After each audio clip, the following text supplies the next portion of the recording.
Gibbo presents.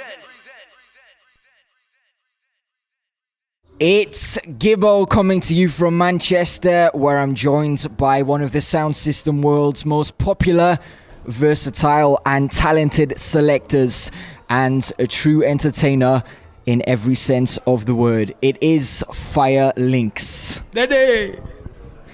Go on. Links, last time I remember you playing here in the UK, it was back at the start of 2008. Was that the last time you were here?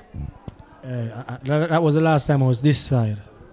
I think, yeah, that was the last time, yeah.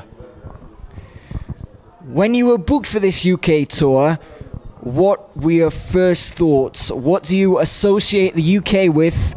Have you got any standout memories from previous trips? Definitely, because it always create this impact in terms of how the people receive my vibe.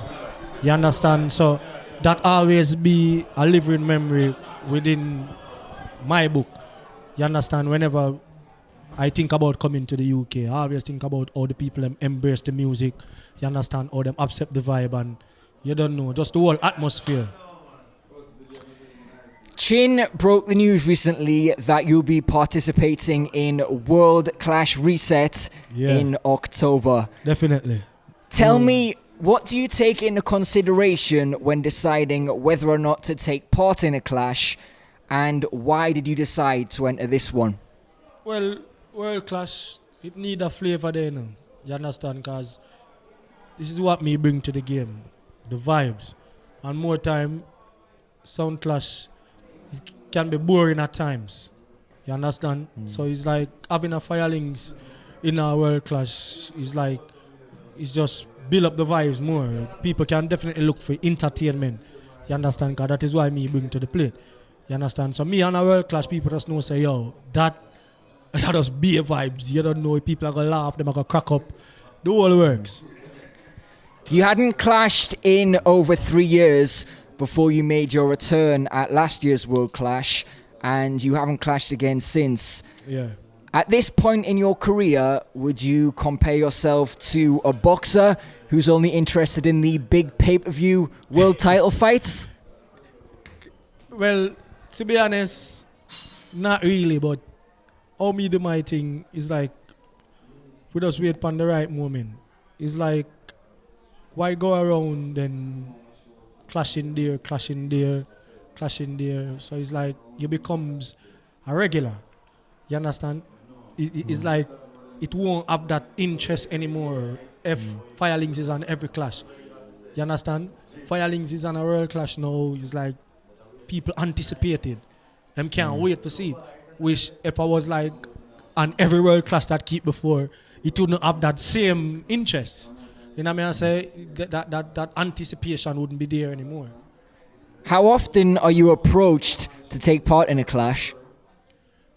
Quite a few times. If my phone ring 10 times, 2 of the calls them, people are called about sound clash, but some of them is I'm not interested because most of them may have everything for lose. Is R.E.S.E.T restoring exciting sound system entertainment together exactly what the clash scene needs as it's become stale, or is it an unnecessary move away from tradition? The thing is,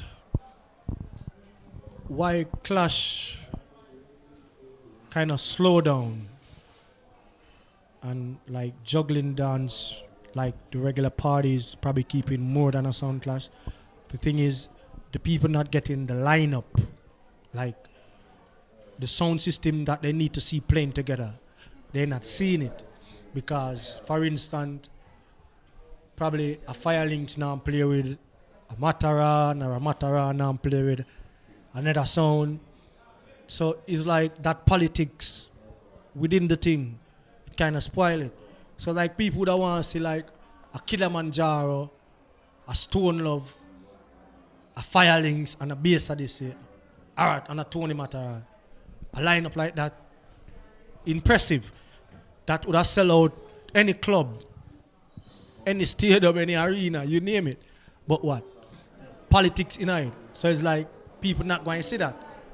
Because the sound man then deal with the man and the man there is not friend with that man. So the politics within the thing, that is why the Sound Clash Arena becomes boring, because people kind of tired of seeing the same set of people clashing together, the same set of sounds over and over and over.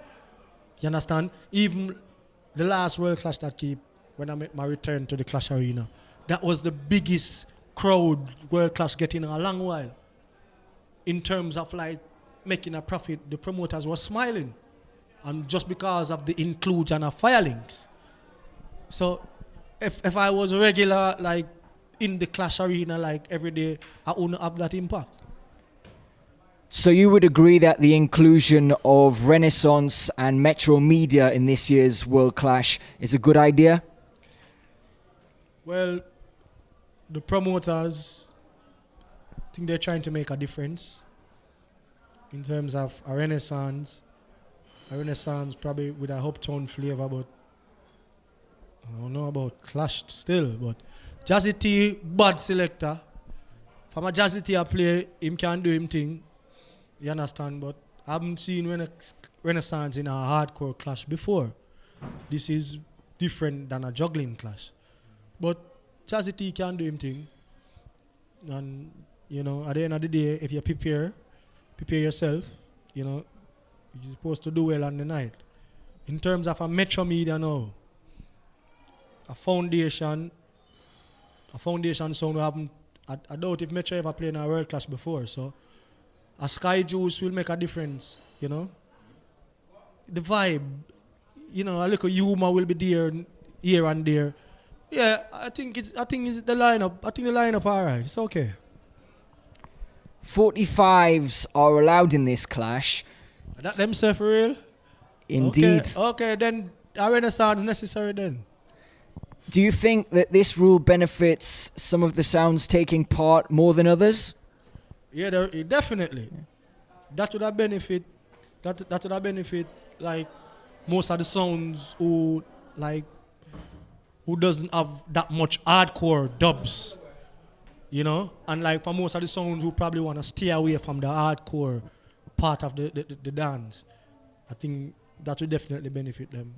So do you even when I hear about the inclusion of Renaissance, that you enlightened me now to that news. Just now, when I hear about that, I was like, probably them have some point where them are probably play some 45 or something, a 45 round. Because Renaissance definitely good at that.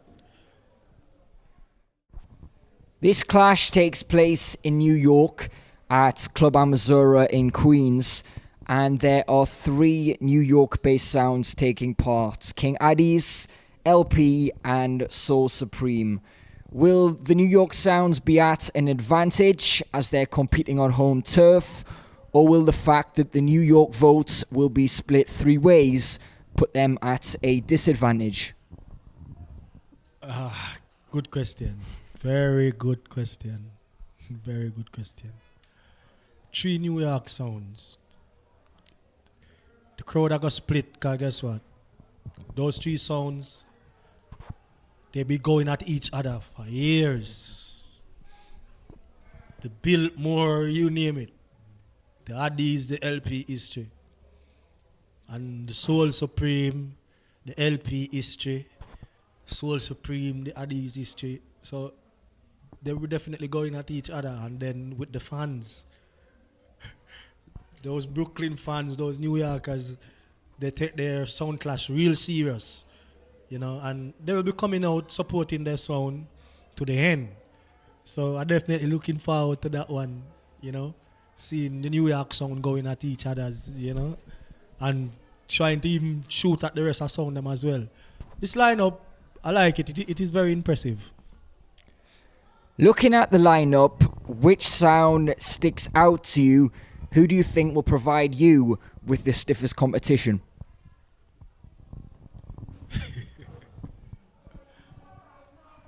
Probably Renaissance. And Renaissance are no competition. So that answers my question. There's no competition. I'm just joking. I guess everybody are going to do them thing. Everybody are come with them A game. As I say, it's just who are gonna do them best on the night, and me, knowing me, I just aware of everybody. I just make sure me up on my A game and just prepare for everybody. You understand? Me not gonna take nobody simple on nobody.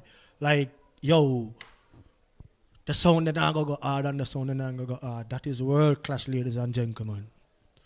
So therefore, all gun blazing. You understand?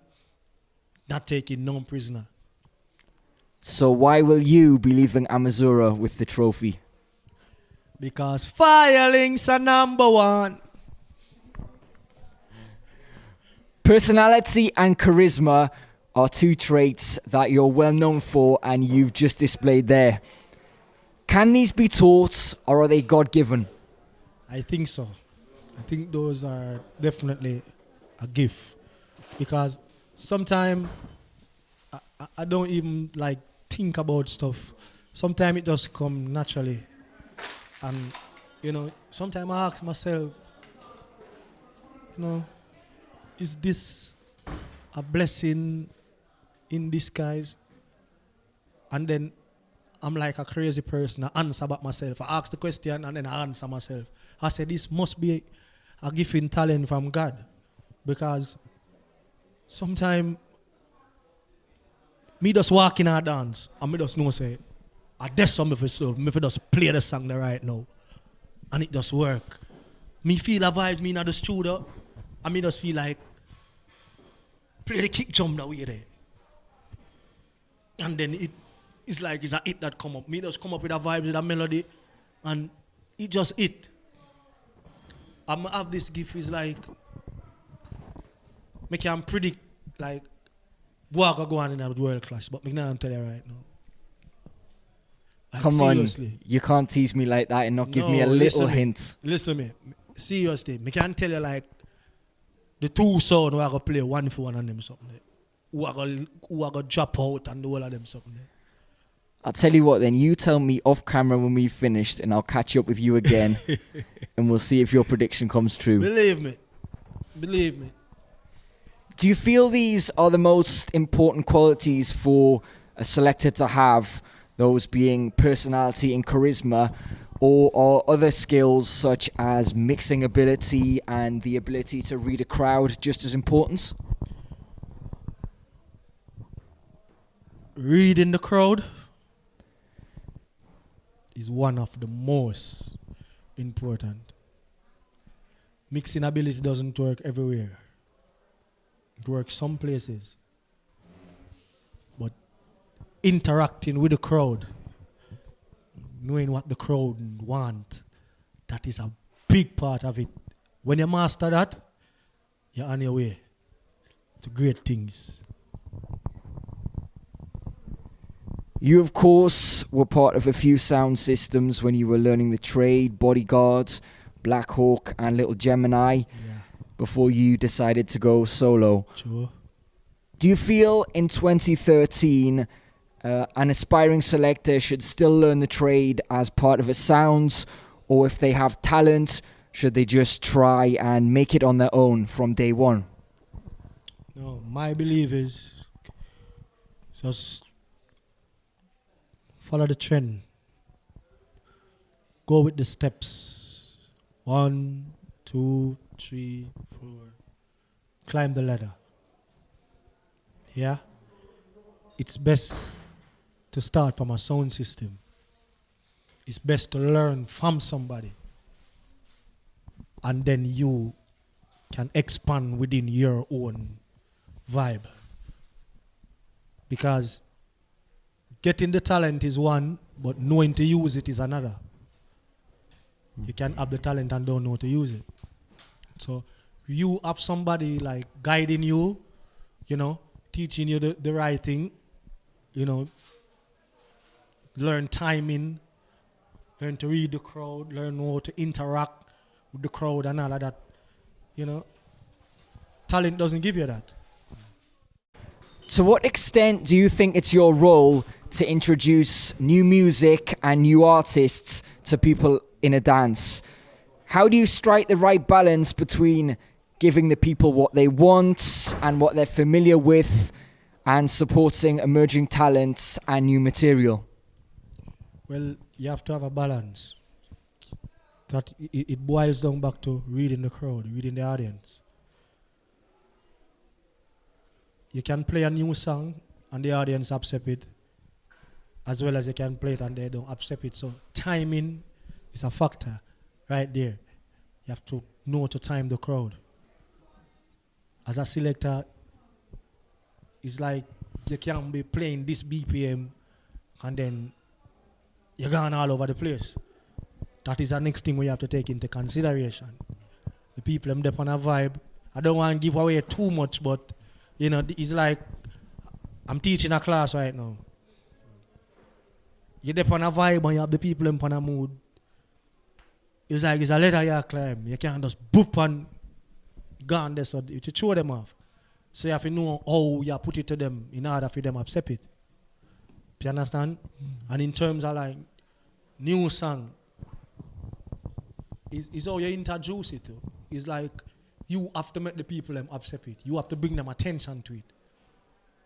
You can't just force it on like it's a surprise.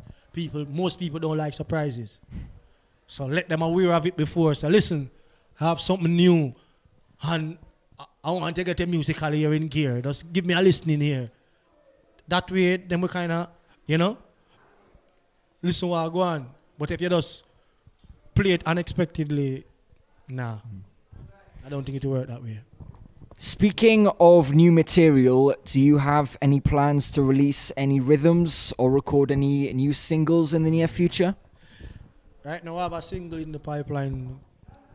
Soon drop. I have a brand new Vibes Cartel. But, you know, as we said, timing, we just wait for the right time. Because, you know, Firelings, when I drop rhythm, I to miss.